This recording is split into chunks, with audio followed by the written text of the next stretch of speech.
Everyone thought the Hornets had once again made the wrong decision. However, it seems that this time, and against all odds, they were right. Brandon Miller was picked second in the 2023 draft, ahead of Scoot Henderson. And that choice by a new management that's replacing Michael Jordan in the franchise's decision-making may have been the best news for the team this season. This decision by Charlotte's also added a lot of pressure for Brandon Miller himself, who was picked ahead of the supposedly generational guard. And if that wasn't enough, the young forward has also had to deal with various controversies of all kinds, from his alleged involvement with a gun that was used for a homicide to a debate that turned all the fans against him. But let's not get ahead of ourselves. Let's start at the beginning. Brandon Miller was born in Nashville on November 22, 2002. His father, Darryl Miller, played college football under legendary head coach Gene Stallings at the University of Alabama. In addition, his two older siblings, Darryl Jr. and Brittany, played college basketball before Brandon. It was another case of a sports-loving family that paved the way for the little boy's interest in basketball. Brandon attended Cane Ridge High School in Antioch, a town in Tennessee that was only 12 miles from the capital where he was born. It was precisely there where he grew up, both during the first years of his life, as well as during the first years of his basketball development. His biggest leap during his high school years came from his sophomore year to his junior year. In his third year at Cane Ridge, Miller not only posted spectacular averages of 23.3 points, 8 rebounds, 4.3 assists, 2.6 blocks, and 2.3 steals per game, earning Tennessee Gatorade Player of the Year, but also led his high school to its first ever state championship victory during the COVID-19 shortened 2019-2020 season. During his senior year, Miller proved the previous season was no fluke, once again putting up extraordinary numbers of 24.1 points, 8.5 rebounds, 4.3 assists, and 2.3 steals per game. In this season, he was also selected to play both the Jordan Brand Classic and the McDonald's All-American game, where he was able to showcase his skills against future NBA stars such as Derek Lively II, Julian Phillips, or Cam Whitmore.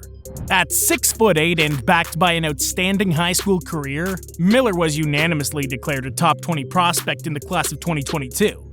Rivals ranked him 17th, 24/7 Sports ranked him 14th, and ESPN ranked him 9th with a 92 out of 100 grade. All of these agencies gave the young prospect from Tennessee a 5-star rating. However, Brandon wasn't sure that the NCAA was the best option for his future. Interestingly, among the options Brandon was considering was the possibility of playing professionally for G League Team Ignite, where he could have been teammates with Scoot Henderson throughout his pre-draft season. Another option Brandon considered was joining a team in Australia's NBL, which is a league that's trying to attract exactly this kind of young talent, as we saw in the last video about Josh Giddey. But finally, after receiving offers from Kentucky, Louisville, Ole Miss, and even Tennessee State, which was coached by his cousin Brian Collins, the forward decided on the offer from the University of Alabama, an offer that would give him the necessary platform to improve his stock for the 2023 draft. The jump between high school and Division I is not usually easy for freshman scorers like Miller, but it was clear that there was something special about the player. In his 11th NCAA game, and only a month into the season, Brandon had 36 points and 6 rebounds in Alabama's loss to perennial powerhouse Gonzaga University. That would be just the first of 4 30-plus point games Brandon would post that season, including a 41.8 rebound performance in a win over the University of South Carolina. His scoring ability was so dominant that in his only year in Division I, he was the leading scorer in his entire conference, the SEC Rookie of the Year, and SEC Player of the Year. With averages of 19 points and 8 rebounds per game, Brandon was one of the best players in the entire NCAA, being much younger than the rest, and his hype began to grow considerably. Unfortunately, his performance during the NCAA tournament was very disappointing. The forward averaged 19% shooting from the field during the 3 games he played against Texas A&M, Corpus Christi, Maryland, and San Diego State, which was the team that eliminated them from the competition. In his first game of the tournament, Miller was held scoreless. Unbelievable for a player who scored less than 10 points just once all season. And even though this poor performance could cost him a spot in the draft, Brandon knew that declaring was going to be the best option.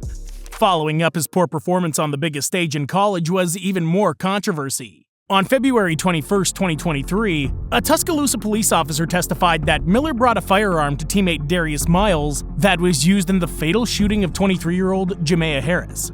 Fortunately for Brandon, after months of investigation in which Miller testified that he had no knowledge of the intent to use the weapon, the county chief deputy said Miller would not face charges as a result of the incident.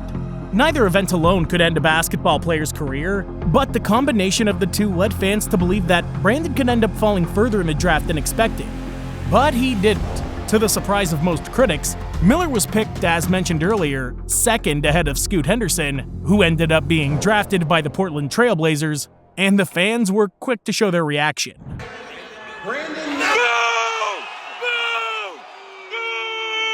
Miller was already one of the talking points of the draft, and not exactly for something positive.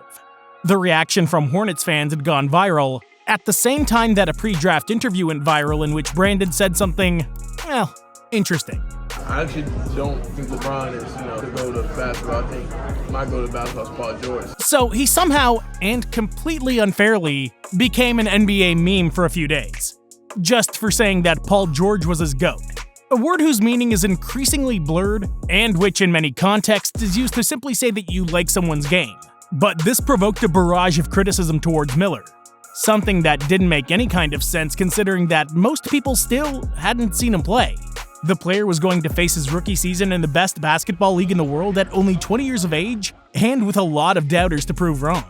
Unfortunately, the Charlotte Hornets are not enjoying their best season. The team occupies one of the last positions in the East after a plague of injuries. They've once again lost their fair share of games this season, mostly due to injuries to key players such as LaMelo Ball, Gordon Hayward, Mark Williams, and Cody Martin. This lack of continuity, coupled with the fact that the team is not exactly one of the most talented in the NBA, has caused the importance of Brandon Miller to multiply.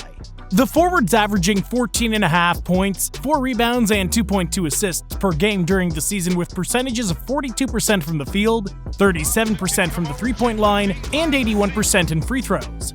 Numbers that place him as the third highest scorer of the team, only behind LaMelo Ball and Miles Bridges. These averages are better than expected for such a young rookie who's had to adapt quickly to the NBA pace due to the needs of his team. Also, funnily enough, Paul George is actually a good comparison of Brandon's style of play. Even more so considering that he's a much more NBA-ready player than PG was when he came into the league. He's a splendid shooter who will find consistency, has good ball handling, and has the speed to get to the rim with regularity. In addition, he's shown the potential to become a key defensive player, much like the Clippers forward. Miller's a potential two-way player who can become, if all goes well, one of the most complete players in the NBA. So yes, the Hornets made the right decision. After Michael Jordan decided to sell the team when Charlotte didn't get the first pick in the draft, which would have surely been Victor Wembanyama, Rick Schnall took over along with Mitch Kupchak, who's been the GM of the franchise since 2018. And the truth is, they have a ton of work ahead of them to make it up to fans for the team's poor performance since its founding. Over the last 20 seasons, Charlotte's won 3 playoff games in 20 years. This has been just the first good decision, and by itself, it can't change the dynamic of the team. Management needs to string together multiple good decisions so that in the medium term, the Hornets are a team that can contend for the playoffs. A team that, for once, is able to restore faith to one of the most basketball-loving fan bases in the country. Because, let no one forget, in the NBA, one team wins and 29 lose. To achieve excellence, your decision-making has to be, how should I put it, excellent.